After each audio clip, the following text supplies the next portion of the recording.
The Fatal Vision podcast. This is your host, James McGinnis, and happy August 29th to those who celebrate Conviction Day, the day that MacDonald met his ultimate justice.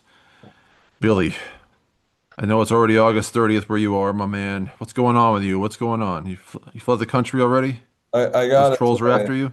I gotta say, it feels so good to just be recording the podcast right now, man. It's 5 a.m. where I am. I'm in France.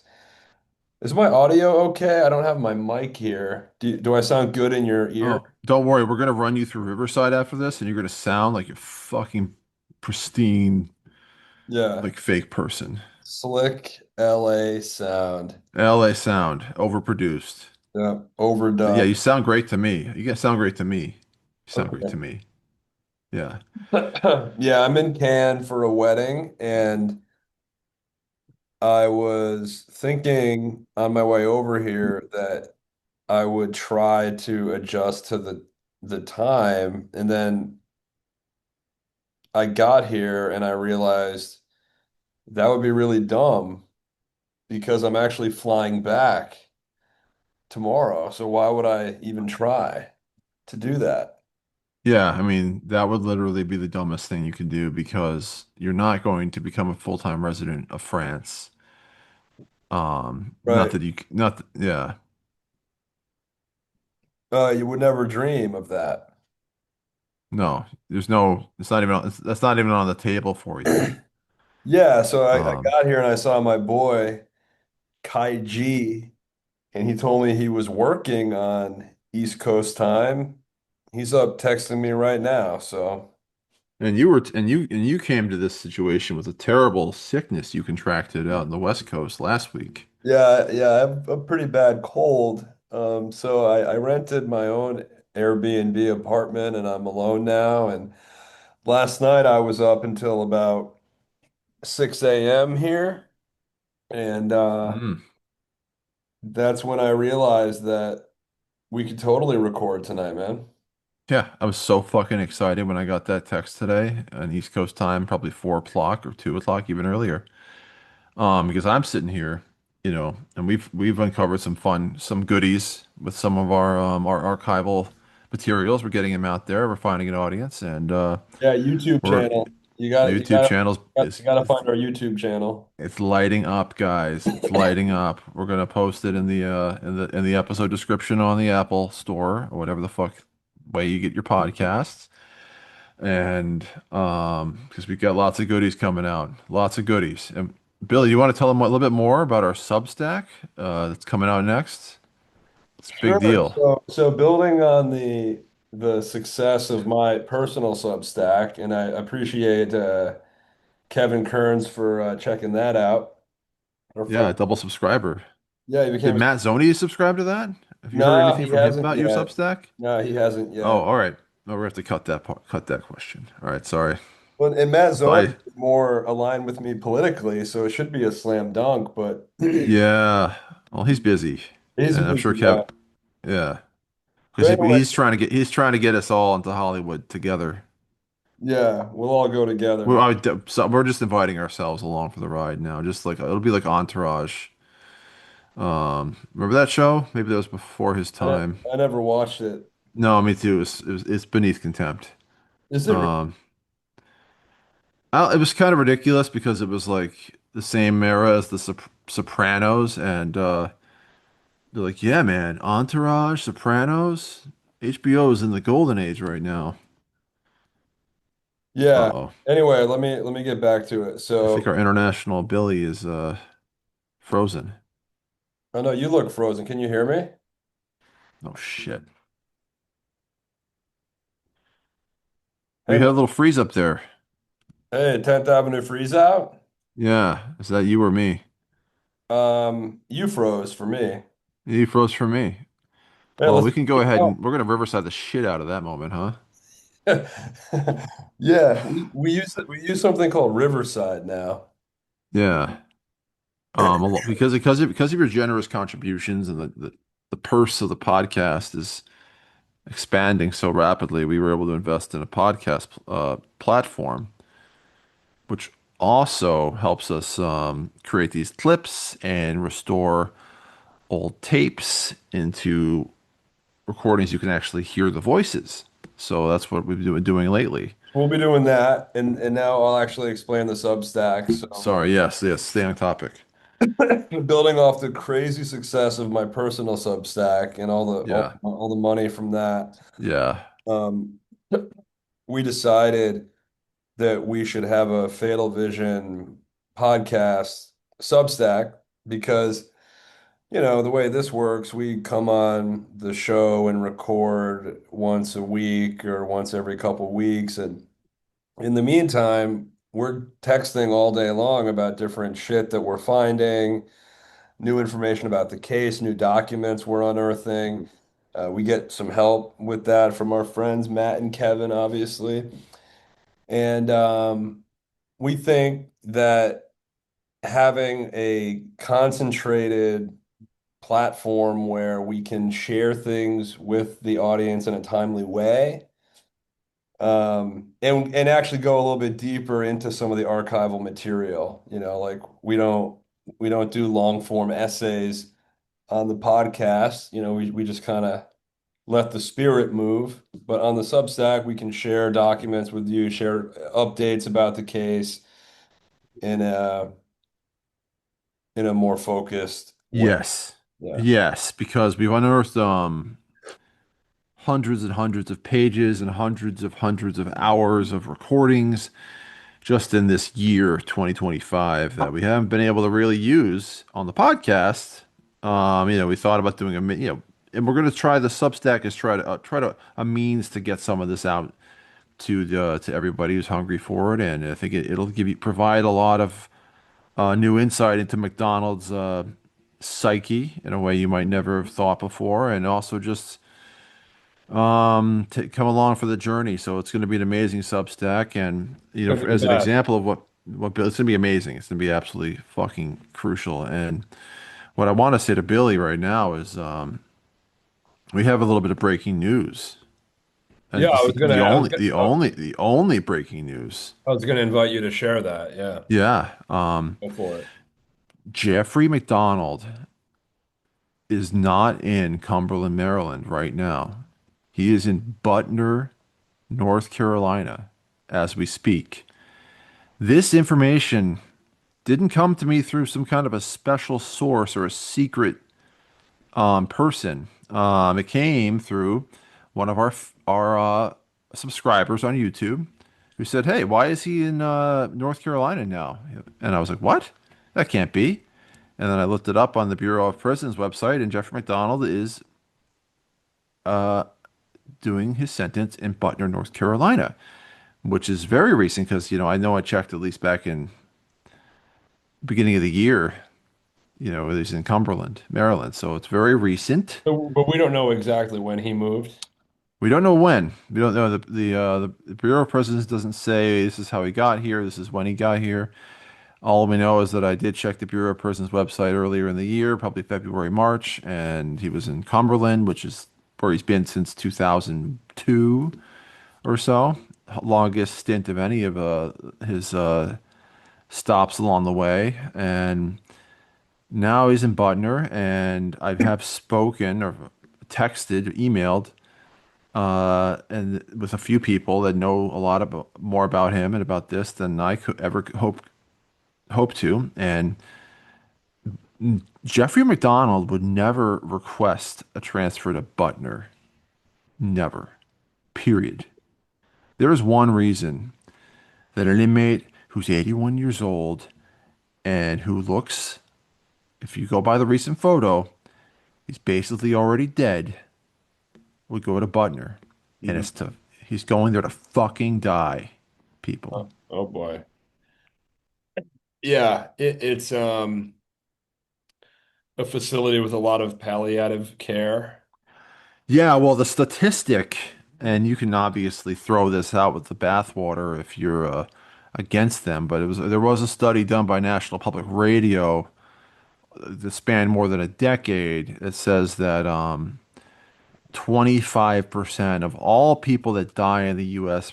federal prison system die at Butner FCI because they have these unique medical facilities for the most terminal and most the sickest patients. But because of bureaucracy, well, this is according to Wikipedia, citing this the same study a lot because of the bureaucracy of transferring a federal prisoner.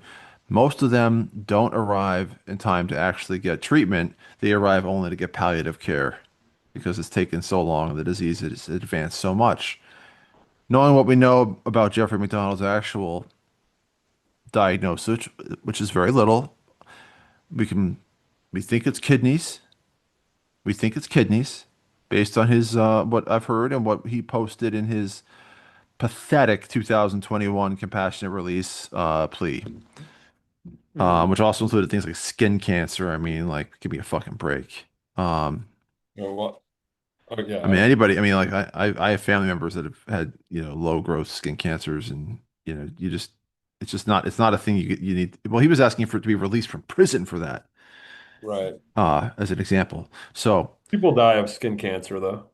oh, people have and people do. I didn't mean to. I by no means meant to diminish it. I was meaning only to say McDonald was citing an absurd number of conditions at the time. Right. And not Just and still yeah, not admitting to having done anything. no, and of course not. And at this time, he said that he can't be in prison because he might get COVID, and he refused the vaccine, so he should be able to get out. Oh, That was one of the main arguments. Is look at all these diseases I have, and if I get the coronavirus, I could just check out. And they also said in that brief that they only expect him to survive 2 more years. We're already 2 years past that promise. interesting. Yeah, and I saw you write this somewhere, James. I don't know if it was in the Dottie group. I know it's not called the Dottie group. It's the No, no. McDonald group run by Dottie. Yes. Um, yeah, it was in there, and you said that what's so significant about this, like we come on here, we can joke around and riff on things and whatever. Freddie Kassab's mission was to put him there and keep him there, Yeah. Never ever get out. you know? Period. And so with the end of seemingly approaching, that is what should be foremost on our minds. It means that the mission is successful. There's no commutation, no 1 or 2 days hanging out somewhere outside of prison. There's nothing. Just pure incarceration. And so yeah, I mean, I don't think it's. I mean, I saw other people in the group, or like, oh, I don't know if it's even morally right for me to hope someone dies. Even him, and obviously we all understand the consistent ethic of what is it? Ethic of life. Yeah, yeah. We're Pope Francis people. Sure, but then again, it's the only way to make sure he never gets out of prison is for him to die there, and Look, man, that seems like this is the most important thing we can work on right now is yeah, fatal vision per people. yeah, we live in a fallen, compromised reality where ultimate justice is not achievable by human means. We have our constructed legal system where we try to adjudicate justice in our limited way. And this is the way that the system um, has deemed that, people that murder their children should be dealt Sorry. with. Yeah, no, we have to Um, go with I mean think when you think about how consequential, and by the way, yes, it is August 29th. So this good timing because we're on the anniversary of the conviction, 4:45 p.m. on that day. Um as how consequential legally is it that Judge Dupree made the call to do consecutive life sentences? I mean, if he could have said he could have said concurrent, and then MacDonald would have been out by like 2002 and like high-fiving people. It seems crazy to me. Um, but so we owe a lot to a lot of people who did a lot of things 46 years ago for him to have stayed there. Yep.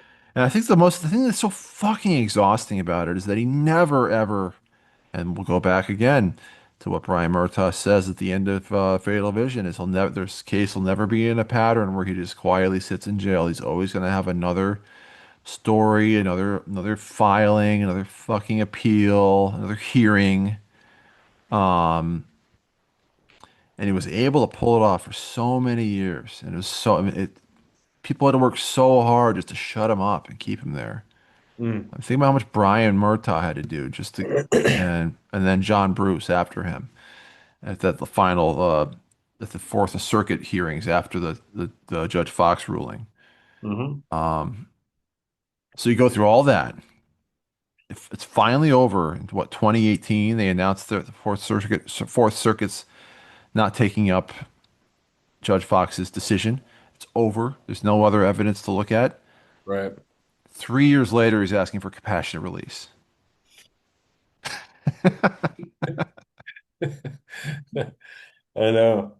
And then 2025 comes around, and I guess it's supposedly, but from what I hear and both from what they say, they were asking, the end of Biden's term, can you let me out, please? I'm on a walker. I don't feel good, you Mhm. know, and I've been a really good prisoner, um, and now, they did their thing on Newsmax, pretty half-assed apparently, because not only has he not gotten pardoned or commuted or celebrated in any way, he's transferred to some kind of a last stop saloon.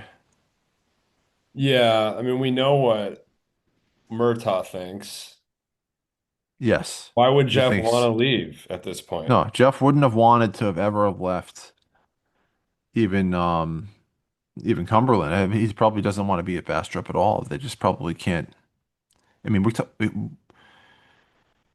do you think? I mean, let's speculate a little bit. If you're Jeff and you don't want to leave the comfort of Cumberland, I mean, it must take a lot for a institutionalized person who's been at the same facility for 23 years to pick up and go to a whole new place. Yeah, Like, I do you mean, think is he even conscious? Do you think at this point? Do you think is he just like completely rotted out at this oh, point? I mean, is he already basically dead? yeah, I have no idea. Yeah, this is all I said. Let's speculate a little bit. Let's. I know, but where my mind went was again to Murtaugh's observation, like, okay, Jeff ha has like kidney failure. He has no money. He wants to get let out to like go live with fucking Catherine. Yeah. Like, Yeah, no no. offense to Catherine, No, no, not at all. Not at all. I mean, but do you think Jeff gives a fuck about Catherine? no, she's just another victim. Right. Period. Period. Period. Just another victim. Yeah. And he's gonna go home to her so they can have their beautiful final Well, years together. and I've known people, and you've known people that are on dialysis full time, and it was hell for him, and he ended up dying very shortly after he couldn't take it anymore, and Right. it couldn't actually stop being effective anyways. But the point is, yeah, you're not gonna. He probably gets all that shit on site in Cumberland. He's getting it all like, isn't it to get on an ambulance and take a fucking 2 hour ride to the dialysis center and then wait 6 hours and take a ride back every other day. Gets Yeah. it all right there. Yeah. Yeah. Yeah, he doesn't want to Uh, get out. He doesn't want to get out. so When if I'm him, When he yeah. actually dies, we'll have to have an episode exploring the death of MacDonald and its implications for a belief in universal salvation. Yeah, that'll be more like that'll be paid tier for the Christians only, right? Well, the Eastern Orthodox who believe in that. There's a lot of other universalists, but Yeah. um Yeah, I got a an email from one of our super fans. Actually, it's not even yeah, it's Kevin. You know, he is the super fan, and He's the best. And he's the best. Notre Dame football kicks off Sunday night, so we'll have even more Here, to email him he about. said a list. He sent me a list, and yes, we'll all be watching Notre Dame. The lie that gets okay. Sorry, he says when he dies, I'd like to see the following guests, and he gave me a list. I want to know what you think. Bob Stevenson,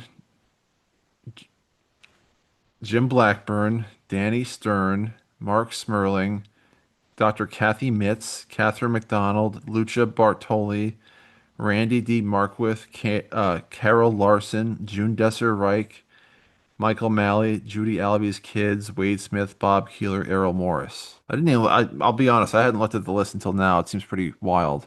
Have them all on at once. No, maybe he didn't mean that. Maybe he just meant that's just what he wants us. Like, why the hell wouldn't we have those people on now?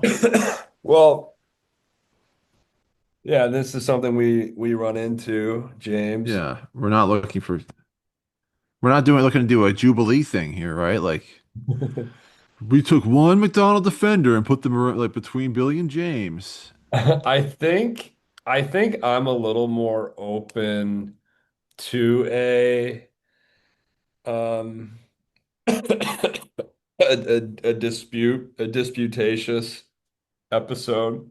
Sure. But as I explained to Zoni, because Zoni has made similar arguments. You know, you are the son of Joe. You've spent a good portion of your life dealing with him getting dragged. This is like our space to just celebrate the work. But Yeah. maybe for in terms of our journalistic integrity, we Oh ought, yeah. we ought to have somebody else on. But those are all good guest ideas. I don't No, and I don't I hope we imagine could. Catherine will come on. I don't think so. Um, I don't think any of his ex-girlfriends are going to come on. Um, whose real names we just said. Sorry.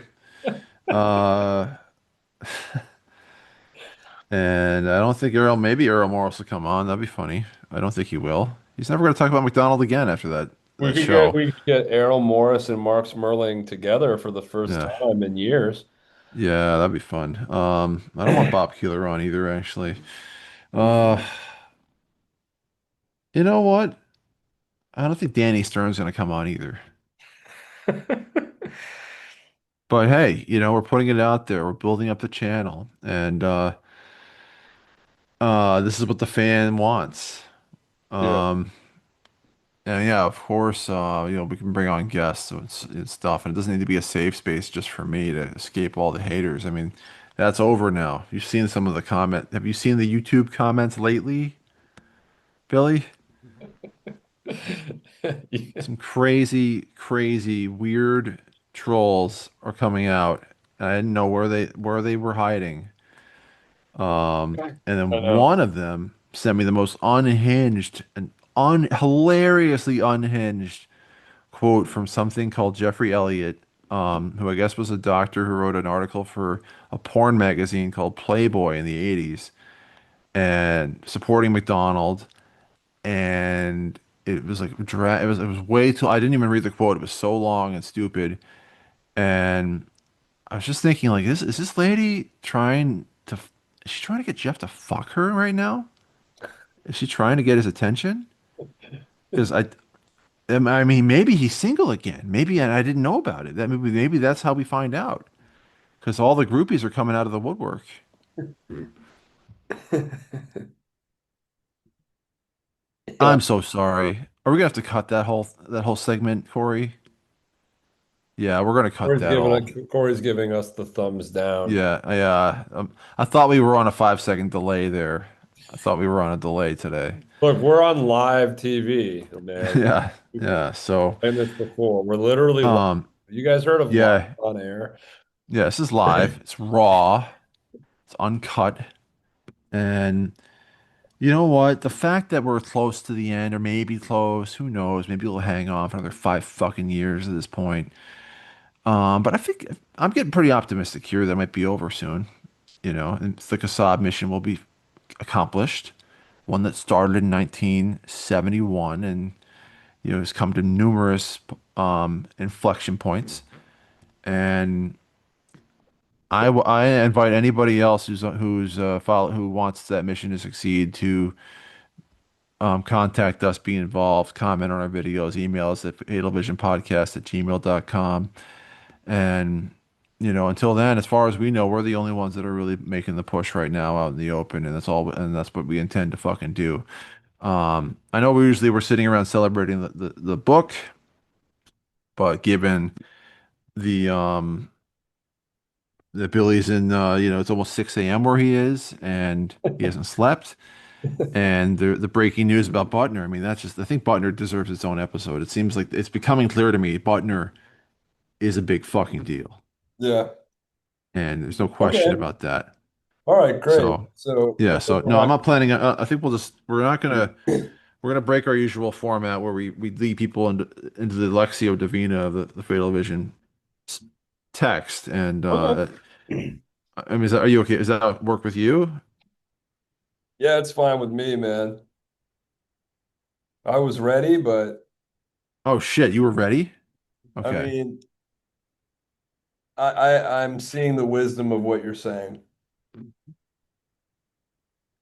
Oh, well, we're gonna have to edit this out later, but I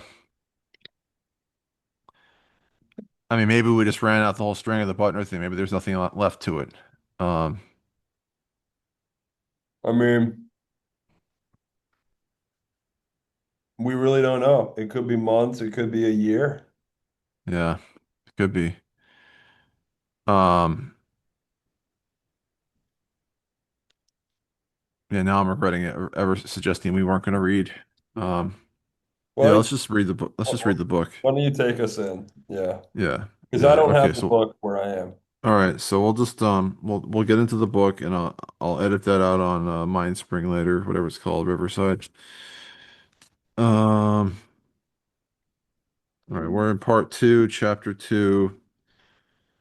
And this is where, yeah, yes, friends, new friends that are joining us. This is where we enter into the spirit of the text together, Fatal Vision. We're doing a read through of it in depth. You can find all the other episodes of the Fatal Vision podcast on our YouTube channel or on wherever you get your podcasts. And tonight, James will be doing all of the reading because I didn't bring my book tonight. Yeah, doesn't have a copy of the book because he's across the sea. All right, so we're in the midst of the Article 32 hearing. Joe writes, public belief in the possibility of MacDonald's innocence increased dramatically when, in August, Siegel actually began to put on his defense. He called to the stand a military policeman named Kenneth Micah, one of the first to have arrived at the scene. Micah testified that en route at an intersection approximately half a mile from Castle Drive, he had observed a young woman standing in shadow. It had seemed to him most unusual for anyone to be standing alone at such an intersection at 3:50 on a cold and rainy morning. And had he not been responding to a radio call, he would have stopped to question her. A few minutes later, Micah testified it had come to seem more than unusual. It had seemed to be of crucial importance, for the woman standing on the corner had been wearing, in addition to a raincoat, a floppy hat. Checkmate. Checkmate. That man, Jeffrey MacDonald, from that point forward, is prosecution proof, he's sentencing proof, and he's entitled to a presidential pardon. As soon as Micah had heard MacDonald's description of the female intruder, he had informed the MP lieutenant of what he had just seen. He had urged the lieutenant to dispatch a patrol immediately to bring the woman into custody for questioning. The lieutenant, however, had failed to respond to the suggestion. At the hearing, he testified that he had not heard what Micah said, and the woman on the corner was never found. Moreover, when Micah eventually had told military prosecutors about the woman in the floppy hat, He was instructed not to mention it in his direct testimony at the hearing. Oh, Oh, this is a military justice scandal, like Maury Povich is worried about. Okay, military justice. yeah. Only after the prosecution phase had been completed, with his conscience continuing to nag at him, had Micah chosen to approach the defense and inform them of what the prosecutors had urged him to suppress. So is Joe hiding any of this stuff in his negative MacDonald book? Apparently not. It's all right out there in the open. Interestingly enough, this is like all they ever talk about too when they get on TV now. Having thus introduced not only a further extraordinary example of military police incompetence and a glaring display of prosecutorial misconduct, but the first independent corroboration, however indirect, of Jeffrey MacDonald's story. Siegel next concentrated on constructing a portrait of his client. This is okay, here we go. This is the defense that he's constructing at Article 32 that will remain with him through the criminal trial. This is all he's ever going to have. Constructing the portrait of a man utterly incapable of having committed the crimes with which he had been charged. Amazing criminal defense attorney. You can't lose You with that know, defense. a friend of ours made an interesting point about this recently, about how nowadays it's actually not shocking at all to hear about like a family annihilating man. Normal person who had never done anything weird before. Yeah. Yeah, yeah, there's like a new Netflix documentary about another version of that every week. Yeah, it's so strange that um McDonald gets such benefit of the doubt because of his degrees uh and being and not being a street psycho. Um so yeah, maybe it's just this is maybe this makes this material feel dated. Um because I mean Ted Bundy or whatever, I mean, we're not just talking about family annihilators, but even serial killers were like working people with people that had no idea what they were doing. I'm sure many of our true crime super fans out there are aware of such cases.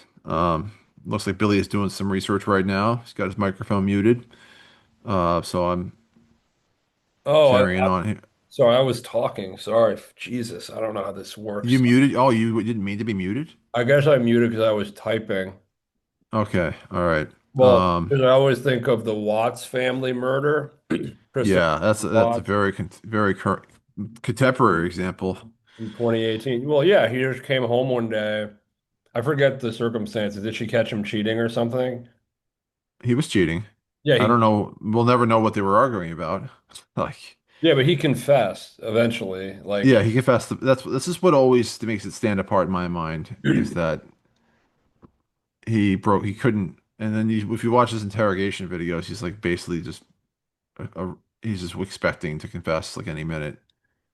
yeah, yeah. Um, Here's a case where the guy probably didn't wake up that day thinking he was going to kill his whole family, and he snapped and he did, and then he confessed to it. So this whole this whole logic upon which McDonald's defense rests, which is he couldn't have done it.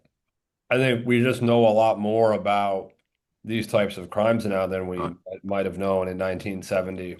yeah, certainly. Unfortunately, maybe it's even catching on, but then people would say, oh, a certain type of person would say, well, I don't think Chris Watts even went to college. He was just an oil salesman or an oil rig driver. I mean, McDonald got through. I mean, that's what Megan McCardle was saying on Twitter.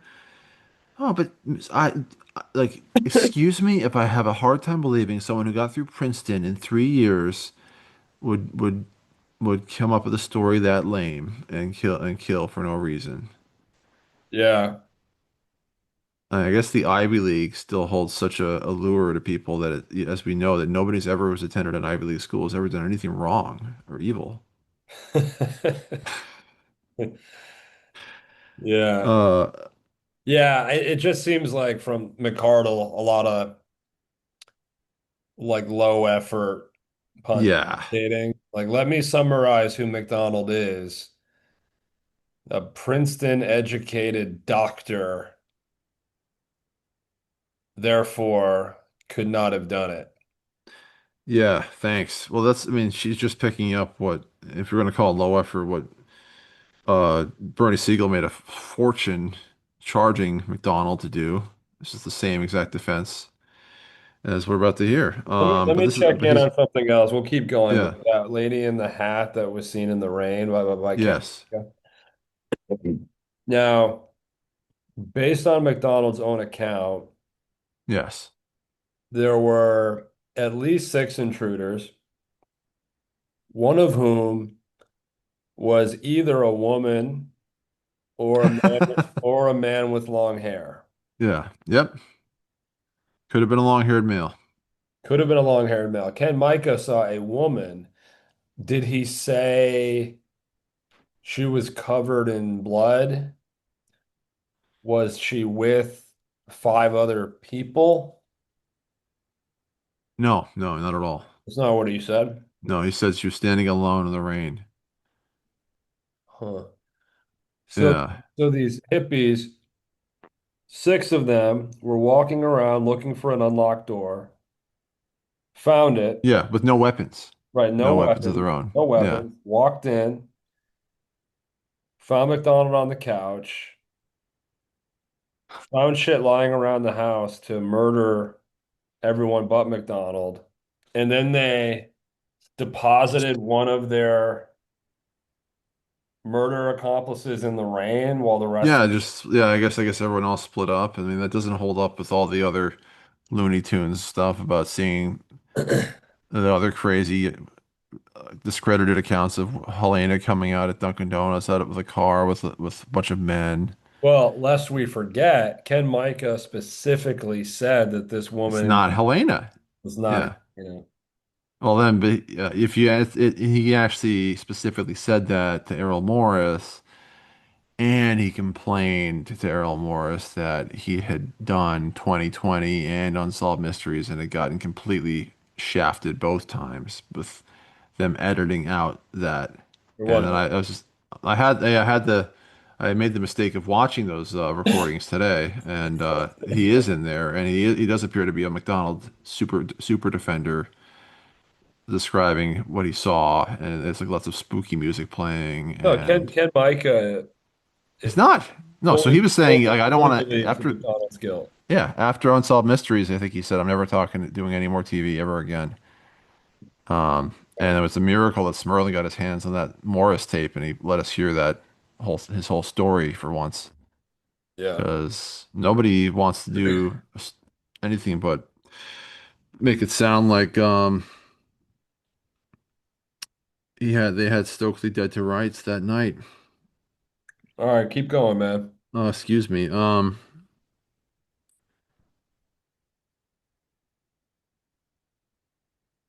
Siegel called to the stand a series of witnesses who had known Jeffrey and Colette MacDonald at various stages of their lives and who, without exception, were convinced that MacDonald was a noble and honorable man who had deeply loved his wife and children and had been deeply loved in return, the most worthy of love. Uh-huh. Uh-huh. A doctor from Columbia Presbyterian who had supervised MacDonald's internship of his spoke of his stamina and equilibrium and his extraordinary ability to stand up under stress. Hey, this is the same doctor that he talks about elbowing or like they were like he finally won him over. That's pretty cool. I'm glad he showed up. Yep. A classmate from Northwestern described the McDonald marriage as ideal and added that he'd spoken to Colette by phone in early February and she had told him that their months at Fort Bragg had been the happiest time in their marriage. Fun aside, that classmate later found out that Jeffrey McDonald had had sex with his wife while they were in school at Northwestern. Didn't know that then. Found it out a little bit later. Wow. So that's, just a fun little color, just normal stuff between friends. Oh, man. Yeah, what a happy marriage. A Green Beret colleague described McDonald as having had a rare level of communication with Colette, an extraordinary interest in his children. He's like literally spending almost less than 1 second a day there at home if possible, at all costs. Was that in quotation marks? Extraordinary interest in Yeah. the. Yes. Okay, cool. Extraordinary. So that's just not true. Yeah. I know you. I know your daughter.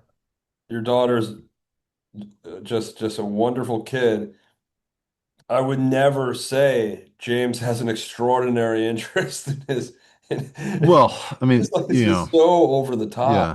yeah, it is so over the top. Well, I mean, it's What like an Mike extraordinary Wallace. interest. It must like Mike Wallace said. Everyone always knew that Jeffrey MacDonald was special. Everyone. He's a special, special man. He's the most loving and the most worthy of receiving your love. So, and that's even true when it's sexual love with Northwestern medical student's wife. Yeah, He's more worthy of her love than the guy than her own husband. you can't even really blame her, No, I don't blame her, and I don't blame the guy either because he's not as worthy. It's right? it's it's McDonald's right. He takes what he's earned because he's special. How does narcissist? Yeah, then there's no such thing as a narcissist, anyways, right? All Uh-huh. right. McDonald's next door neighbor on Castle Drive said that as far as he could tell, the relationship between Jeff and Colette had been, quote, just great. Oh, So okay. that's kind of a weird contradiction over what we're going to hear later from Pamela and the daughter. I don't remember who's who, but McDonald's former commanding officer at Fort Bragg, Robert Kingston, was contacted in Hawaii where he was enjoying a short respite from his tour of duty in Vietnam. By telephone, by telephone, Kingston, who as a general would be named in 1981 to head the newly created Rapid Deployment Force of the U.S. Armed Services, described McDonald as one of the finest, most upright, most outstanding young soldiers. That's a quote he'd ever seen. And he said McDonald had also been very close, very devoted to both his wife and children. Um, of course, we know all about Robert Kingston's wife and daughter, the beautiful Valentines and the Joan Didion column and lipstick kisses. Yeah, so very devoted. Yeah. Robert Kingston's wife also spoke. Oh, she's here too. Okay. She said she had come to know the McDonald's unusually well because her own daughter was about their age and would usually occasionally double date with Jeff and Colette. Sounds like it was just a double date for Jeff. There's no, there's no one else in the picture. She said that MacDonald had been a very loving father. That's a quote, and that both he and Colette had been looking forward joyously to their expected third child. Once, in fact, she had even said to her own daughter, I hope you have a marriage like that. That's a quote. She was not asked, oh, thank you, Joe. He's bringing it home. She was not asked about the Valentine she had sent, nor did she volunteer information about it. So we've had two victims of his supposedly overrated womanizing speaking as character witnesses, just not even through it all yet.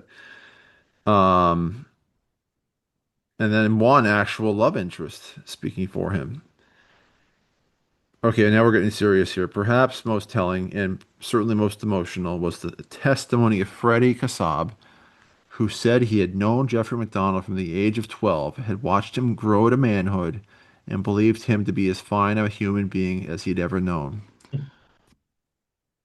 From the first day of their marriage, Kassab said Jeff and Colette had been as happy as, quote, pigs on ice. McDonald had also been deeply attached to his daughters. Quote, every time he turned around, Kassab said, he had one of the girls playing with her. At Fort Bragg, Kassab said, they were the happiest I'd ever seen them. They had less financial problems. Jeff came home most nights, which he'd never been able to do before. He had more time to be with the children, more time to devote to Colette. He was ecstatic about it. She was also ecstatic, Kassab said, about the prospect of having a third child. He then described in overwhelmingly powerful and evocative detail the scene Christmas morning when Jeff had taken Colette and the girls to see the pony. Kassab was weeping openly as he prepared to step down from the witness stand. As an afterthought, he turned to Colonel Rock and asked, Sir, may I add one more thing? Oh Of boy. course. If I ever had another daughter, Freddie Kassab said, I'd still want the same son-in-law. Immortal words. Yep. Leaving the hearing room, Kassab told the press that we know full well that Jeffrey MacDonald is innocent beyond any shadow of a doubt, as does everyone who ever knew him. I charge that the Army has never made an effort to look for the real murderers and that they know Captain MacDonald is innocent of any crime except trying to serve his country. He then announced that he and his wife were offering a $5,000 reward for information leading to the arrest of the real killers. All right, going into the last two paragraphs here. All Siegel completed the character witness phase of his defense by calling Robert Sadoff, it's our boy, right. the Philadelphia psychiatrist who had examined MacDonald in April. Based on my examination and all the data that I have, Dr. Sadoff said, I feel that Captain MacDonald does not possess the type of personality or emotional configuration that would be capable of this type of killing, but the resultant behavior that we now see. In other words, Dr. Sadoff said, I don't think he could have done this. He then added, I rarely think about a person personally when they are patients. But if I allow myself the ad indulgence today, Oh my God. here we go. I found working with Captain MacDonald a great deal more pleasurable than working with many of the people I have to. He is a very warm person and very gracious, and one whom, I must admit, I like. Wow. So Sadov was Wants to hoping for fuck him some, too. wants to fuck him, yeah.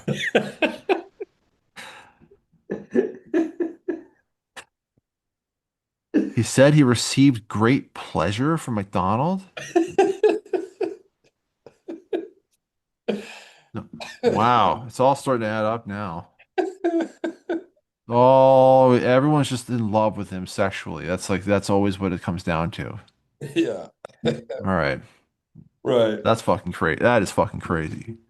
Right. And then I thought people, we could never I thought we could never top the initial written report, but that is insane. yeah. Well, And that was their ace in the hole at the 79 trial that if Dupree had let them they could have had him on the stand. I like him. Yeah. I get a lot of pleasure from him. Yeah. I'll if you allow me this. Usually I find working with patients to be terrible. I hate their fucking guts, but Jeff has given me great pleasure, and I gotta admit, I kind of like him. It sounds like they're kind of like having a crush. They're getting a crush. Slam dunk. Slam dunk. Yeah, man, I love it. This is a good chapter. Good little read. This is a nice little read. Nice little read. Do you have another paragraph to go or? No, because the next thing is we're gonna be moving into the introduction for the first time in this entire book of Helena Stokely. Oh man, and she's been with us on the pod for a long time now. Yeah, the Spectre of Stokely. When you look on YouTube comments, she's there. Have When you you checked the YouTube comments lately? Like, yeah, I have, unfortunately. Someone said, I'm not even joking. You don't think there's reasonable doubt because of Helena Stokely? Question mark. Man, Jeff's innocent. Gets dropped on the daily.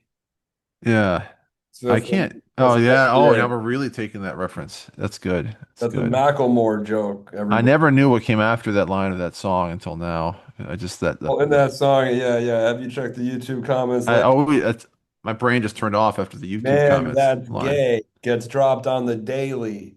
Oh, okay. It's Oh, a, and that's so- what we're doing here, it's a song unfortunately. about gay marriage. Right. Well, here we are, and we're talking about Sadov and McDonald. See? And it's just one of those things. It's just one of those things. Yeah. It's weird. I'm not saying it's because they're actually gay lovers, but it's a weird. It's just it's so unprofessional for a supposed genius, like the top brain of his profession, like the absolute pre. If you talk, you hear with them talking on the tapes 10 years later, 15 years later, talking about Sadov. He's like, he is the greatest oracle of psychiatry. He can see directly into your soul and tell you if you're what you can do or what you can't do. And MacDonald, I think, says, "Oh, yeah, Bernie told me the whole trial. Wait till Sadov gets here. He's gonna blow these turkeys out of the water. Like, don't worry about any of what the prosecution's saying, because if we get Sadov on the stand during my defense, everything changes." Yep. And yeah, look at it. It's so compelling. I mean, obviously he made an impression on Colonel Rock. Oh yeah. I What do think we think about the other people that were there? Um, I mean, we already went through. There was lots of straight sacks too in the lineup Mhm. with his Northwestern friend. And can you imagine the expense these people are going to travel to Fort Bragg to try to save his life, and he doesn't understand that McDonald was sleeping with his wife the entire time they were in Chicago together. I would not like that. No, I think it's in the civil trial. I think Kornstein asked him about that. Like, hey, like, are you still friends with that guy? He's like, no. McDonald, well, but, because McDonald's just answering all the questions in the classic defendant mode. It's like, so are you still friends with him today? He's like, no, I'm not. It's like, is it because he found out you were having sex with his wife? He's like, I don't know.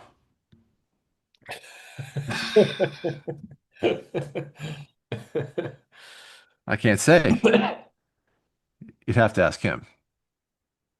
I Yeah. stand ready to resume the friendship any minute. Yeah. I was going to make a point earlier about how even when like people that oppose McDonald, they get criticized like in the light of Jeff's amazing beauty and sexual Yes, prowess. It's his like physical beauty and sexual powers. you're just so mad. Like Joe McGinnis was so mad that Jeff was so hot. Yeah, that's one of the great arguments that they've made or did make. Who made It's like it? Jeff. I think it was the one that I heard on one of these tapes is Sarah Simmons, Hmm. Bernie Siegel's girlfriend, then wife, and then she's Yeah. not even mentioned. She wasn't even mentioned in his actual obituary. So somewhere along the line, she fell out of the picture.